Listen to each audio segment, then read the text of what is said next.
Well, happy holidays, everyone. Welcome to the 53rd lesson from Steve Siebold's book, The 177 Mental Toughness Secrets of the World Class. This marks our one-year anniversary of World Class Wednesdays, and I hope you've been enjoying the content. In honor of this momentous event, I thought I'd don the same world-class ugly sweater that I wore in one of the very first episodes.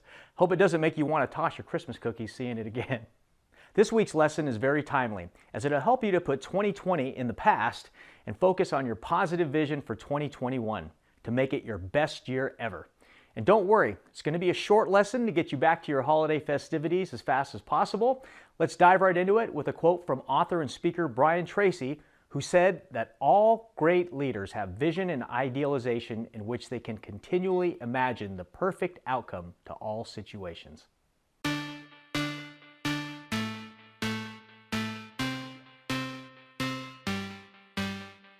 Welcome everyone to World Class Wednesdays. Today's lesson is Champions Are Future Oriented. While amateurs often live in the past, champions look toward the future. Pros habitually focus on the present while creating their ultimate vision for and landscape of the future.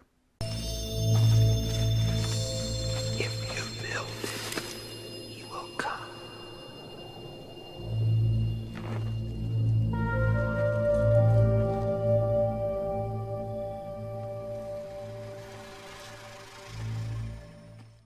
The future orientation allows them to dream of grand visions and unlimited possibilities.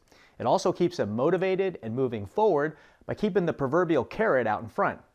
Amateurs like to talk about the good old days and how they wish things were like they were before. Word about us spread throughout Wall Street.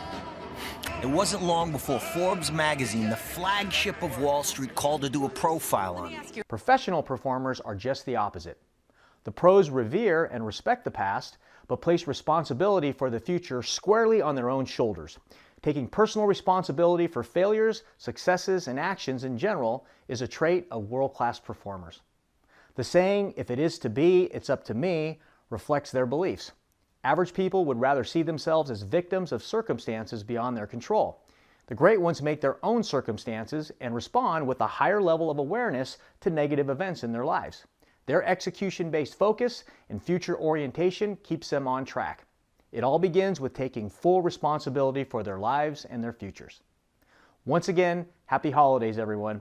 I'm going to leave you with the gift of one of my favorite illustrations on responsibility that Jim Rohn learned from his mentor, Art Schoaf.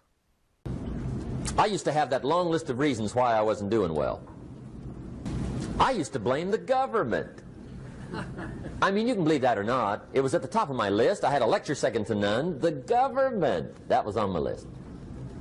I used to blame taxes. Look what you got left after they take everything. And they expect you to do well. That was on my list there. Prices, that one's easy, right? You walk into the supermarket with $20, come out with a little half bag. So I had that on my list. I used to blame the weather. I blamed the traffic. I used to blame my car. I blamed the manufacturers. I used to blame the company. I blamed company policy. I used to blame the training program. I blamed my negative relatives. They were always putting me down. I blamed my cynical neighbors. They're just selfish, looking out for themselves. Won't loan you money? They were on my list.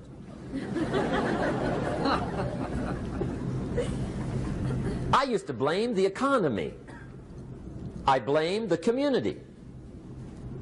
That's a pretty good list for not doing well, isn't it? I thought it was good. I'll never forget one day, Mr. Schoaf was very kind, but he was also very blunt, and this was no exception. And I'm glad he was blunt. There's a lot of things I'd have missed if he hadn't have been blunt.